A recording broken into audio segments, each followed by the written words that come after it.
नमस्कार दोस्तों, आज हम पढ़ेंगे इम्पेरेटिव सेंटेंस, जिसे हम कहते हैं हिंदी में आदेशात्मक वाक्य। तो आज हम आदेशात्मक वाक्यों का ट्रांसलेशन करना सीखेंगे और इम्पोर्टेंट वाक्य जो परीक्षा में पूछे गए हैं उनका हम ट्रांसलेट करेंगे। तो इन वाक्यों को आप ध्यान से समझना, क्योंकि परीक्षा में इसी प्रकार से वाक्य ट्रांसलेट करने के लिए आते हैं।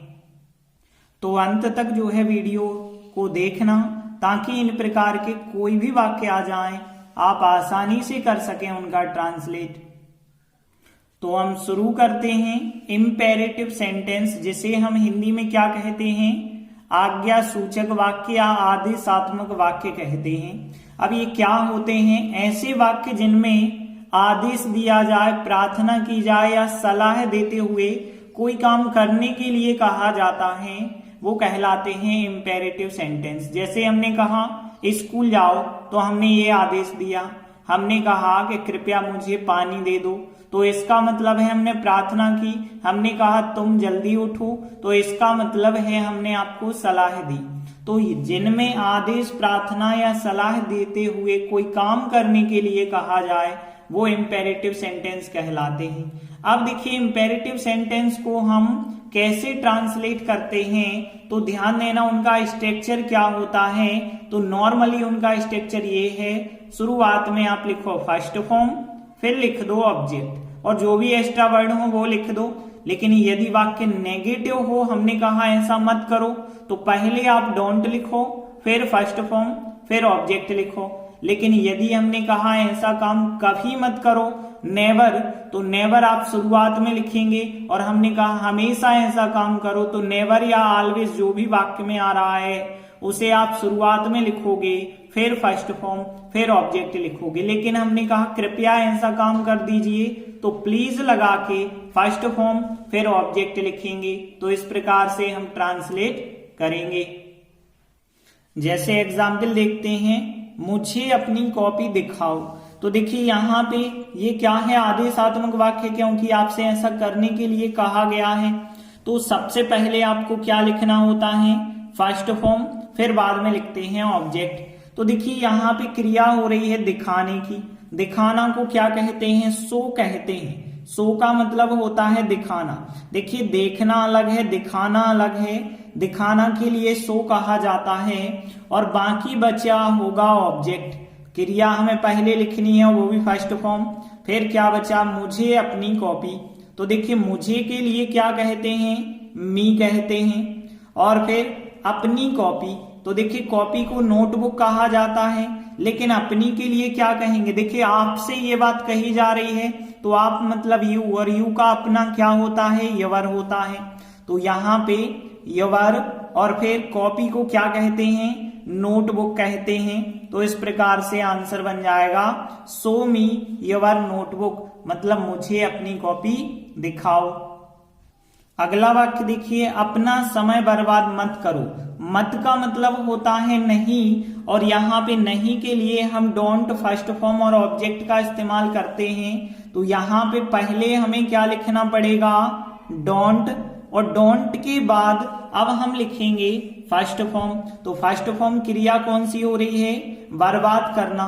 तो बर्बाद करना को वेस्ट कहते हैं, आपको पता होगा कि वेस्ट का मतलब होता है बर्बाद करना। तो देखिए, मत के लिए सबसे पहले लिखा हमने डोंट, क्योंकि स्ट्रक्चर में पहले डोंट आता है, फिर फर्स्ट फॉर्म, वेस्ट। अब क्या बचता है? ऑब्जेक्ट, अपना समय। अपना समय के लिए क्या कहेंगे? जैसे अपनी कॉपी के लिए योर नोटबुक कहा था, तो अपना के लिए योर फिर कहेंगे। और समय को क्या कहते हैं? टाइम। तो यहाँ पे योर टाइम हो जाएगा अपना समय। तो इस प्रकार से आंसर हो गया डोंट वेस्ट योर टाइम, अपना समय बर्बाद मत करो। अगला वाक्य देखिए, पेड़ मत काटो। तो देखिए यहाँ भी मत आया, तो मत मतलब यहाँ डोंट सबसे पहले हमें लिखना होगा। डोंट के बाद हम लिखते हैं फर्स्ट फॉर्म। तो क्रिया हो रही काटना। काटना को क्या कहते हैं? कट। तो डोंट कट। और पेड़, पेड़ को क्या लिखते हैं? ट्री। लेकिन यहाँ पे ट्रीज लिखना पड़ेगा, तो यहाँ पेड़ के लिए क्या लिख देंगे? हम ट्रीज लिख देंगे। तो आंसर हो गया डोंट कट ट्रीज, मतलब पेड़ मत काटो। अगला वाक्य देखिए, दवाई हमेशा समय पर लो। देखिए हमेशा आ गया इसमें, और हमने बताया नेवर या ऑलवेज कभी भी आए तो उसे पहले लिखो। तो यहाँ पे हमेशा के लिए क्या कहा जाता है, ऑलवेज। तो ऑलवेज हमने पहले लिखा। अब देखिए ऑलवेज के बाद सीधा फिर फर्स्ट फॉर्म हमें लिखना है। तो यहाँ पे लो का मतलब है लेना, लेना का मतलब होता है टेक। तो ऑलवेज टेक मतलब हमेशा लीजिए या हमेशा लो। अब यहाँ पे देखिए क्या बचा, एक तो दवाई और एक तो बचा समय पर। तो देखिए दवाई को हम पहले लिखेंगे, समय को लास्ट में लिखेंगे। आपको इतना तो नियम पता होगा कि पहले आता है जो ऑब्जेक्ट और स्थान या टाइम वाला ऑब्जेक्ट लास्ट में लिखा जाता है। तो पहले हम इसे लिखेंगे। तो यहाँ पे दवाई को क्या कहते हैं, हम मेडिसिन कहते हैं दवाई को। और समय पर या तो यहाँ पे हम इन टाइम लिखेंगे या तो ऑन टाइम। देखिए दोनों आंसर सही हैं, इनकी जगह ऑन भी लगा दो तो ऑन टाइम भी सही है, इन टाइम भी सही है। इसके बाद देखिए अगला वाक्य, मेरे साथ बाजार चलिए। देखिए यहाँ चलिए की जगह यदि चलो कहा होता, हमने कहा बाजार चलो, तो इसका मतलब ये ज्यादा आदेश हुआ। लेकिन हमने कहा बाजार चलिए, तो इसका मतलब है बहुत ही प्रार्थना पूर्वक हमने बात करी होगी आपसे। तो चलिए का मतलब है हम रिक्वेस्ट पूर्वक आपसे बात कर रहे हैं। तो फिर इस स्थिति में आप प्लीज करके सेंटेंस बनाएंगे। तो प्लीज और यहाँ चलिए का मतलब है जाना। तो फर्स्ट फॉर्म क्या कहेंगे यहाँ पे, गो। तो प्लीज गो का मतलब है कृपया जाइए या कृपया चलो या चलिए बस हम कह सकते हैं। तो प्लीज गो। अब देखिए यहाँ पे एक तो बाजार है और एक तो मेरे साथ है। तो यहाँ पे बाजार, पहले तो कहीं जाते हैं तो वो चीज लिखते हैं, कहाँ जा रहे हैं, मार्केट जा रहे हैं। तो प्लीज गो टू मार्केट, कृपया मार्केट चलिए। और फिर मेरे साथ चलिए, तो मेरे साथ को हम क्या लिखते हैं, साथ को कहते हैं विथ। तो यहाँ विथ लिखेंगे। और मेरे को क्या कहते हैं, माई कहते हैं। लेकिन ध्यान रखना माई कभी अकेला नहीं लिखा जाता है। माई जो है यदि अकेला आ रहा होता है तो वो अपने ऑब्जेक्ट में बदल जाता है। तो यहाँ पे विथ मी लिखना पड़ेगा। तो इस प्रकार से आंसर बनेगा। चलिए का मतलब है एक प्रार्थना पूर्वक कही गई बात है। तो प्लीज लगा के हमें फर्स्ट फॉर्म लिखना पड़ा, प्लीज गो, कृपया चलिए। अब देखिए गो के साथ पहले हम जहां जाते हैं वो चीज लिखते हैं, मतलब किसी स्थान पे जा रहे हैं तो वो स्थान, और बाद में बची हुई चीजें लिखते हैं। तो इस प्रकार से आंसर बनेगा। अगला वाक्य देखिए, कृपया मेरे काम में दखल मत दीजिए। तो यहां तो कृपया लिखा है तो सबसे पहले तो आप प्लीज लिख ही दो। अब लेकिन यहाँ पे मत भी तो लिखा है तो डोंट भी लिखना पड़ेगा। देखिए इस वाक्य में प्लीज भी आ गया और डोंट भी आ गया। प्लीज को लेकिन सबसे पहले आपको लिखना पड़ेगा, डोंट को सबसे पहले आप नहीं लिख सकते। तो प्लीज डोंट। अब आता है फर्स्ट फॉर्म। देखिए क्रिया हो रही है दखल देना। दखल देना को पता है क्या कहते हैं, इंटरफेयर करना। तो इंटरफेयर आप लोगों ने सुना भी होगा। इंटरफेयर करना मतलब होता है दखल देना। तो इंटरफेयर लिखा और फिर बाकी बचा है मेरे काम में। काम में तो क्या लिख देंगे, इन माई वर्क, मैं के लिए इन और यहाँ पे माई वर्क। यहाँ पे देखिए जैसे मेरे को मी लिखा गया था, लेकिन यहाँ मेरे को मी नहीं लिखा जाएगा क्योंकि मेरे के बाद कोई शब्द लिखा जाना अभी बाकी है, लेकिन यहाँ मी के बाद कोई शब्द लिखा जाना बाकी नहीं था। तो ध्यान रखना कि मेरे के बाद यदि कोई शब्द लिखना है तो वो माई में ही रहेगा, लेकिन कुछ नहीं लिखना होगा तो वो मी में बदल जाएगा। आगे हम सीधी एक्सरसाइज पे आ जाते हैं। तो देखिए एक्सरसाइज का पहला वाक्य है शोर मत करो। इस वाक्य को हम कैसे बनाएंगे, तो देखिए मत आता है तो हम कैसे बनाते हैं, सबसे पहले डोंट लिखते हैं, फिर फर्स्ट फॉर्म लिखते हैं, फिर ऑब्जेक्ट लिखते हैं। तो सबसे पहले हमने डोंट लिखा। डोंट के बाद देखिए यहाँ पे करना है क्रिया। वैसे करना को हम डू कहते हैं, लेकिन ध्यान देना यदि हम शोरगुल करते हैं तो फिर डू नहीं लिखते हैं, फिर वहां करना को मेक लिखते हैं। जैसे प्रदूषण भी करते हैं तो करना को यहाँ पे मेक लिखा जाता है। करना का मतलब है यहाँ उत्पन्न करना, तो यहाँ मतलब बनाना, तो बनाना के लिए हमें क्या लिखना पड़ेगा, फिर मेक लिखना पड़ेगा। ये गलती नहीं कर देना, डू नहीं लिख देना, क्योंकि शोरगुल करना या प्रदूषण करना के लिए जब करना का मतलब होता है तो हम मेक करके वाक्य बना देते हैं। तो यहाँ डोंट लिखा सबसे पहले, फिर करना को यहाँ मेक लिखा गया, फिर शोर को आ नॉइस लिख सकते हैं। आ नॉइस, नॉइस का मतलब होता है शोरगुल, तो यहाँ डोंट मेक आ नॉइस का हिंदी मीनिंग हो जाएगा शोर मत करो। अगला वाक्य देखिए, सदा सत्य बोलो। इस वाक्य को कैसे हम ट्रांसलेट करेंगे? देखिए यहाँ सदा का मतलब होता है हमेशा। हमेशा को अंग्रेजी में कहते हैं ऑलवेज, और ऑलवेज को हम क्रिया से पहले लिखते हैं, तो ऑलवेज पहले होगा। फिर इसके बाद हमें फर्स्ट फॉर्म लिखना होगा, और फर्स्ट फॉर्म क्या लिखेंगे अब हम? बोलना। बोलना को क्या कहते हैं? स्पीक कहते हैं। तो यहाँ पे ऑलवेज स्पीक, हमेशा बोलो, सत्य बोलो मतलब द ट्रुथ कह सकते हैं। द ट्रुथ मतलब होता है सत्य, तो यहाँ ऑलवेज स्पीक द ट्रुथ मतलब हमेशा सत्य बोलो। अगला वाक्य, दरवाजा बंद करो।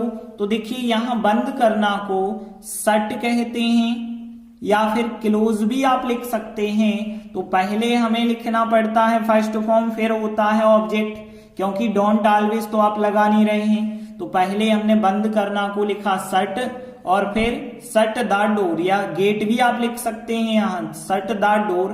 तो इस प्रकार से आंसर बन जाएगा। शट की जगह क्लोज भी आप लिख सकते थे। अगला वाक्य देखते हैं, अपना कर्तव्य करो। अब देखिए यहाँ पे इस वाक्य को कैसे हम बनाएंगे? अपना कर्तव्य करो, पहले हमें फर्स्ट फॉर्म लिखना है। देखिए यहाँ पे प्रदूषण उत्पन्न नहीं हो रहा है, शोरगुल उत्पन्न नहीं हो रहा है, तो करना को तो डू ही लिखना पड़ेगा। तो यहाँ पे डू हो गया फर्स्ट फॉर्म, बाकी बचता है ऑब्जेक्ट, अपना कर्तव्य। और अपना के लिए क्या कहते हैं? यवर कहते हैं, और कर्तव्य को हम ड्यूटी कहते हैं, तो डू यवर ड्यूटी आंसर बन जाएगा। यहां ध्यान रखना, अपना के लिए आदेशात्मक वाक्यों में हमेशा यवर कहते हैं, क्योंकि सामने वाले व्यक्ति से ही हम बात करते हैं, तो उसका अपना जो होगा यू का अपना यवर ही होगा। फिर अगला वाक्य देखिए, कृपया शांत रहो। इस वाक्य को हम ऐसे भी कह सकते हैं, शांत रहिए। देखिए यहाँ कृपया शब्द लगा देते हैं आदेशात्मक वाक्य में। यदि हम कृपया नहीं लगाना चाहते तो इस प्रकार से हमें कहना होगा शांत रहिए। जैसे पत्र लिखिए कहा हमने, तो समझ लीजिए इस वाक्य में भी विनम्र निवेदन किया गया है। प्लीज जो है आपको बताने की जरूरत नहीं होती है, हिंदी में कृपया शब्द लिखने की आवश्यकता नहीं होती है। इसी प्रकार से यहाँ पे भी यदि हम देखें कृपया शांत रहो, तो कृपया के लिए हम क्या लिखेंगे? प्लीज लिखेंगे। इसके बाद ध्यान देना, रहो, रहो का मतलब यहाँ रहना नहीं है, रखना है यहाँ पे। तो यहाँ रखना का मतलब क्या होता है? कीप, क्योंकि कहते हैं ना कि शांति रखो, तो रखो मतलब कीप ही तो कहते हैं। फिर शांत के लिए या शांति के लिए क्या कहते हैं? क्वाइट कहते हैं। तो ध्यान रखना, क्वाइट की स्पेलिंग इस प्रकार से होती है, टी जो है लास्ट में होता है, ई पहले होता है। तो प्लीज कीप क्वाइट का मतलब हो गया कृपया शांत रहिए या कृपया शांत रहो। अगला वाक्य देखिए, बुरी संगति से बचो। अब यहाँ पे देखिए बचना है क्रिया, तो फर्स्ट फॉर्म लिखना होगा, लेकिन यहाँ बचना का मतलब है दूर रहना, और दूर रहना किसी भी चीज से वो कहलाता है अवॉइड। तो अवॉइड होता है किसी भी चीज से दूर रहना। ध्यान रखना, से वर्ड इसी में शामिल होता है, किसी भी चीज से दूर रहना, किसी भी चीज से बचना अवॉइड कहलाता है। और बुरी संगति, तो यहाँ बुरी के लिए बैड कहते हैं, और कंपनी का मतलब होता है संगति। तो अवॉइड मतलब बचिए, बैड मतलब खराब या बुरी, और फिर कंपनी, कंपनी मतलब होती है संगति। तो कंपनी के लिए कहते हैं संगति। तो ध्यान रखना, अवॉइड बैड कंपनी का हिंदी मीनिंग क्या हो गया? बुरी संगति से बचो। अगला वाक्य देखिए, गप्पे मत मारो या गप्पे मत करो। तो यहाँ पे देखिए मत आया है, मतलब नेगेटिव वाक्य है, तो डोंट तो हमें सबसे पहले लिखना होगा। इसके बाद गप्पे मारना क्रिया बची है, जिसे हम क्या कहते हैं, गॉसिप कहते हैं। ध्यान रखना, तो गॉसिप का मतलब होता है गप्पे करना या गप्पे मारना।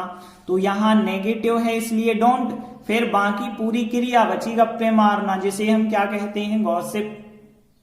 अगला वाक्य देखिए, कांच की गोलियों से मत खेलो। तो यहाँ पे मत आया है, मत के लिए हम क्या लिखते हैं, डोंट लिखते हैं, डोंट। और फिर फर्स्ट फॉर्म खेलना को क्या लिखेंगे, प्ले। अब देखिए कांच की गोलियों से, कांच की गोलियों को क्या कहते हैं, मार्बल्स कहते हैं कांच की गोलियों को। अब किसी चीज से खेलना, तो से के लिए हमें विथ लिखना पड़ता है। तो यहाँ पे विथ, और कांच की गोलियां मतलब कंचे कहलाते हैं, तो इसे हम क्या लिखेंगे, मार्बल्स लिखेंगे। तो डोंट नेगेटिव है, इस वजह से डोंट, फिर फर्स्ट फॉर्म, फिर से के लिए विथ लिखा गया, और फिर कांच की गोलियों को मार्बल्स।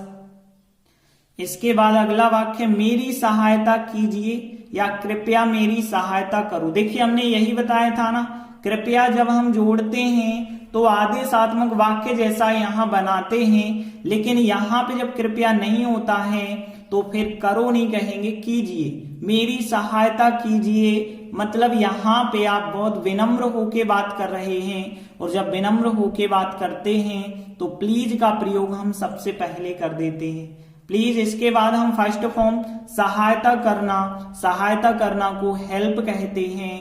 अब देखिए वाक्य में ऑब्जेक्ट क्या बचा, मेरी। मेरी के लिए वैसे हम माई कहते हैं, लेकिन हमने बताया था कि माई कभी अकेला नहीं आता है, यदि वो अकेला आ रहा होगा तो वो मी में बदल जाएगा।